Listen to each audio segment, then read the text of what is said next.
Hello guys. इस video में हम केमिस्ट्री इन एवरीडे लाइफ के रिमेनिंग पोर्शन के बारे में बात करेंगे। सबसे पहले हम देखते हैं एंटीबायोटिक्स। एंटीबायोटिक्स जो मेडिसिन हैं ये हम माइक्रो ऑर्गेनिज्म से ही बनाते हैं और उसे उन्हीं को मारने या उनकी ग्रोथ को रोकने के लिए यूज करते हैं। मतलब they are the chemical substance produces from micro organisms and used to kill और inhibit the growth of micro organisms. पहली एंटीबायोटिक जो डिस्कवर हुई थी वो थी पेनिसिलिन। इसको बनाई थी अलेक्जेंडर फ्लेमिंग ने। अलेक्जेंडर फ्लेमिंग ने पेनिसिलिन बनाई थी वर्ल्ड वॉर टू के टाइम, जब बहुत ज्यादा जरूरत थी किसी एंटीबायोटिक की। वर्ल्ड वॉर टू के टाइम ये मेडिसिन बहुत ज्यादा यूज हुई और वर्ल्ड वॉर टू के बाद अलेक्जेंडर फ्लेमिंग को नोबेल प्राइज भी मिला। पेनिसिलिन जो है ये एक फंगस से बनी थी, इसका नाम था पेनिसिलियम नोटिटम। एंटीबायोटिक्स के कुछ एग्जांपल है जैसे कि पेनिसिलिन, टेट्रासाइक्लिन, एम्फिसिलिन। अब अगर हम एंटीबायोटिक्स के एक्शन की बात करें तो उसके बेस पर हम एंटीबायोटिक्स को दो कैटेगरी में डिवाइड कर सकते हैं। पहली, narrow spectrum antibiotics. Narrow spectrum antibiotics जैसा कि नाम से समझ में आ रहा है, ये कुछ लिमिटेड माइक्रो ऑर्गेनिजम्स पे ही काम करती है। मतलब they are effective against only a limited range of organisms. ये सिर्फ ग्राम नेगेटिव बैक्टीरिया पर ही असर करती हैं। ग्राम नेगेटिव बैक्टीरिया हम एक बार देखते हैं। बैक्टीरिया को हम दो कैटेगरी में क्लासिफाई करते हैं, ग्राम पॉजिटिव और ग्राम नेगेटिव। ग्राम जो है ये बेसिकली एक साइंटिस्ट का नाम है, ठीक है। इन साइंटिस्ट ने एक स्टेन बनाया था। जो बैक्टीरिया उस स्टेन को एब्जॉर्ब कर लेते हैं वो होते हैं ग्राम पॉजिटिव, जो नहीं करते हैं वो होते हैं ग्राम नेगेटिव। तो नैरो स्पेक्ट्रम एंटीबायोटिक्स जो है ये सिर्फ ग्राम नेगेटिव बैक्टीरिया पर असर करती है या लिमिटेड बीमारियों पर असर करती है। एग्जाम्पल इनका है पेनिसिलिन जी, मैक्रोलाइड्स और वैंकोमाइसिन। इसके बाद दूसरी जो कैटेगरी है वो है ब्रॉड स्पेक्ट्रम एंटीबायोटिक्स। ये वो एंटीबायोटिक्स होती है जो बहुत सारे माइक्रो ऑर्गेनिजम्स पर असर कर सकती हैं। मतलब they are effective against wide range of organisms. ये ग्राम पॉजिटिव और ग्राम नेगेटिव दोनों बैक्टीरिया पर असर करती है। इनके एग्जांपल्स है एम्पीसिलिन, टेट्रासाइक्लिन्स और क्लोरिमफेनिकोल। आगे हम देखते हैं एंटीपायरेटिक्स। एंटीबायोटिक्स जो है इनका हम यूज करते हैं फीवर के समय बॉडी का टेम्परेचर लो करने के लिए। They are used to lower the body temperature in case of high fever. इनके एग्जांपल्स हैं एस्पिरिन, पैरासिटामोल, फिनेसेटिन। पैरासिटामोल से आप सब लोग फेमिलियर होंगे, हमारे यहाँ सबसे ज्यादा बिकने वाली एंटीबायोटिक है। देन एंटी मलेरियल, जैसा कि नाम से समझ में आता है एंटी मलेरियल मलेरिया के ट्रीटमेंट के लिए यूज की जाती है। थोड़ा सा मलेरिया के बारे में कुछ देखते हैं। मलेरिया जो होता है ये एक पैरासाइट से होता है जिसका नाम है प्लाज्मोडियम वाइवेक्स। अब जैसा कि आप सब लोगों ने सुना होगा कि मलेरिया फीमेल एनाफ्लीज मॉस्किटो के काटने पर होता है और मैंने बताया कि ये तो पैरासाइट के कारण होता है। तो हम देखते हैं मलेरिया एक्चुअली पैरासाइट के कारण होता है जिसका नाम होता है प्लाज्मोडियम वाइवेक्स। और ये जो पैरासाइट है ये फीमेल एनाफ्लीज मॉस्किटो की सलाइवा में प्रेजेंट होता है। तो जैसे ये मॉस्किटो हमें काटती है ये उसकी सलाइवा के थ्रू हमारी बॉडी में आ जाता है। एंटी मलेरियल मेडिसिन जो है ये क्विनीन से बनती है। क्विनीन एक केमिकल होता है जो कि बार्क ऑफ सिंकोना ट्री में प्रेजेंट होता है, जिसका साइंटिफिक नेम होता है सिंकोना ऑफिसिनेलिस। एंटी मलेरियल्स के कुछ एग्जांपल्स हैं क्लोरोक्वीन, प्रिमाक्वीन, एमक्वीन, लारियागो और Resochin. Then anti fertility drug. Anti fertility drug जो है ये प्रेगनेंसी को अवॉइड करने के लिए या बर्थ को कंट्रोल करने के लिए या पॉपुलेशन को कंट्रोल करने के लिए यूज की जाती है। ये ड्रग्स जो होते हैं ये बेसिकली सिंथेटिक एस्ट्रोजन और प्रोजेस्टेरोन्स के मिक्सचर होते हैं या फिर इनके डेरिवेटिव्स होते हैं, ठीक है, which are more potent than the natural hormones. कुछ कॉमन एंटी फर्टिलिटी ड्रग्स हैं मैलेडी, नॉरहेथिंड्रोन, नोवेस्ट्रॉल। देन एंटासिड्स के बारे में बात करेंगे। एंटासिड्स जो होते हैं ये एसिडिटी को कम करने के लिए यूज करते हैं। एसिडिटी क्या होती है ये हम समझते हैं।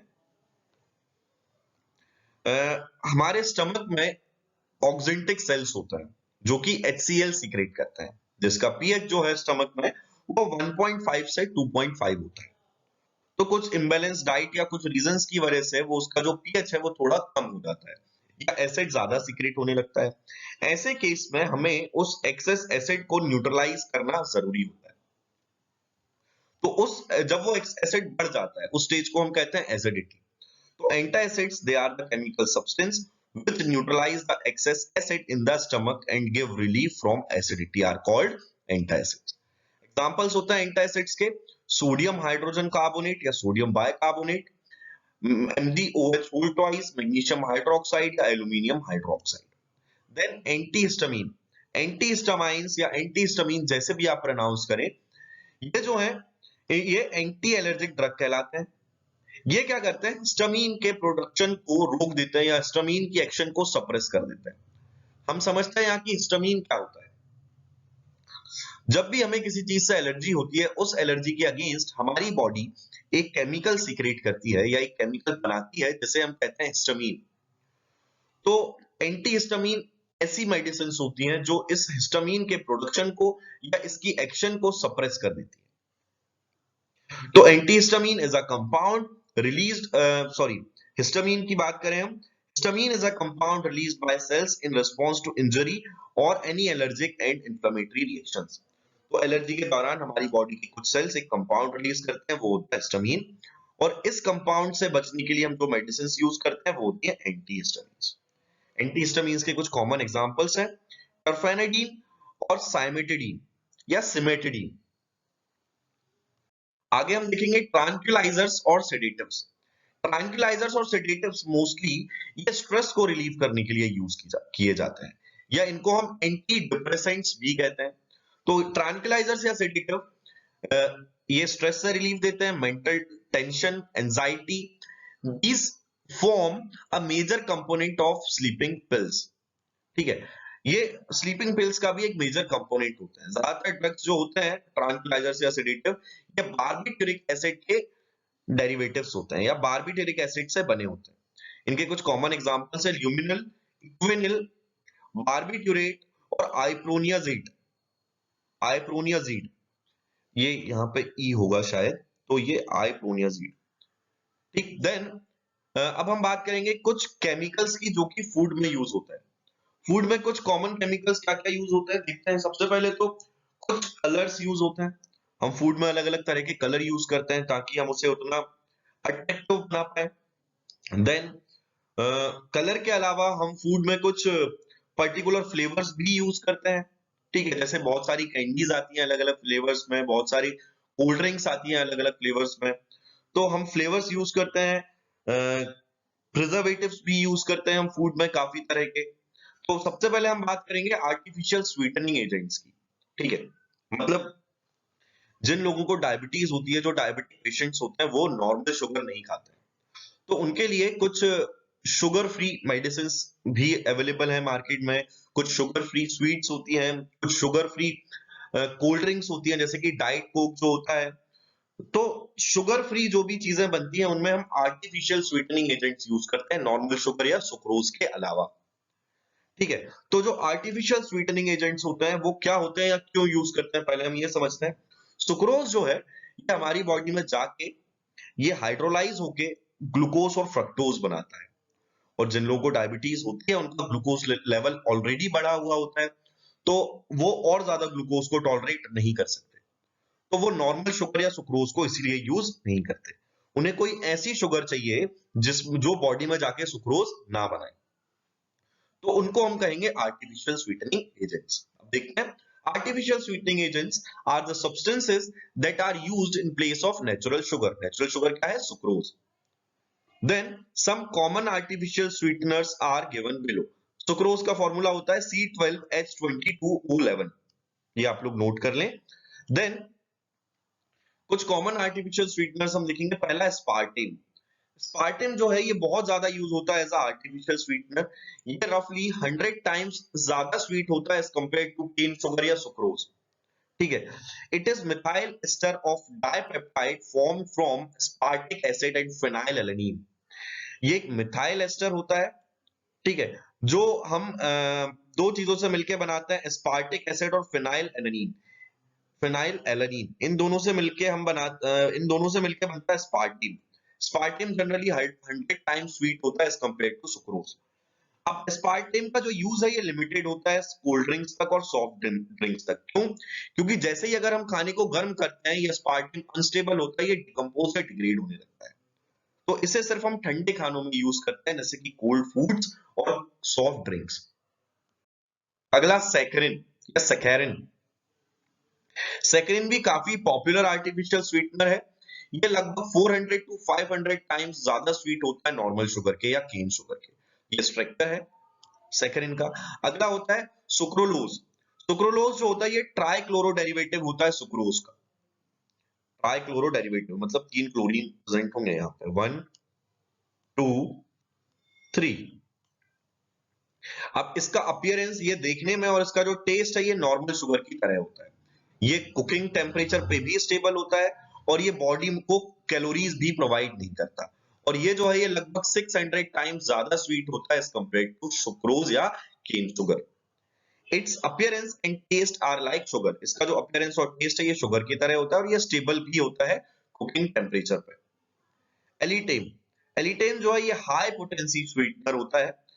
ये हाई पोटेंसी स्वीटनर से इसलिए कहते हैं क्योंकि ये ज्यादा स्टेबल होता है स्पार्टेम से और इसकी स्वीटनेस को कंट्रोल करना काफी मुश्किल होता है क्योंकि ये लगभग 2000 टाइम्स ज्यादा स्वीट होता है। तो इसका बहुत कम अमाउंट हमें यूज करना होता है, तो इसको हम ज्यादा यूज नहीं करते हैं, ठीक है, क्योंकि इसकी स्वीटनेस को कंट्रोल करना मुश्किल होता है। तो ये है आर्टिफिशियल स्वीटनर्स। आगे हम बात करेंगे फूड प्रिजर्वेटिव्स की। फूड प्रिजर्वेटिव्स कुछ ऐसे केमिकल्स होते हैं जो फूड को ऑक्सीडाइज होने से रोकते हैं या फूड को खराब होने से रोकते हैं। तो सबसे पहले हम नॉर्मल प्रिजर्वेटिव्स की बात करेंगे। फूड को प्रिजर्व करने के लिए हम क्या करते हैं? क्रायो प्रिजर्वेशन भी होता है। फूड को हम बार बार ठंडा करते हैं, फ्रिज में रखते हैं, या फिर फूड को हम बार बार गर्म करते हैं, या फिर हम फूड में शुगर ऐड कर देते हैं, या फिर सॉल्ट ऐड कर देते हैं। शुगर और सॉल्ट ऐड इसलिए करते हैं, उनसे एंडोऑस्मोसिस या एक्सोऑस्मोसिस होता है, जो भी माइक्रोब्स प्रेजेंट होते हैं उसके अंदर। और दूसरा ऑयल ऐड कर देते हैं। ऑयल ऐड इसलिए करते हैं, फूड के ऊपर ऑयल की लेयर रहती है, अगर उसके नीचे माइक्रोब्स पहुंचते हैं तो एयर ऑयल की लेयर से नीचे नहीं पहुंचेगी और माइक्रोब सर्वाइव नहीं कर पाएंगे। तो बहुत सारे ऐसे प्रिजर्वेटिव्स होते हैं। तो सबसे पहले हम यहाँ देखेंगे these are the chemicals that are added to prevent spoilage of food due to microbial growth। Food preservatives ऐसे केमिकल्स होते हैं जो हम फूड में ऐड करते हैं, जो फूड के स्पॉइलेज को रोकते हैं माइक्रोबियल ग्रोथ के कारण। मोस्ट कॉमन एग्जांपल जो है फूड प्रिजर्वेटिव का वो है सोडियम बेंजोएट, जिसे हम सॉफ्ट ड्रिंक्स और एसिडिक फूड्स में यूज करते हैं। इसके अलावा एंटीऑक्सीडेंट्स होते हैं कुछ, जैसे कि BHT, butylated hydroxy toluene, BHA, butylated hydroxy anisole. ये भी क्या करते हैं? फूड में ऑक्सीडेशन को प्रिवेंट करते हैं और ये फूड के प्रिजर्वेशन में भी हेल्प करते हैं। Cleansing agent.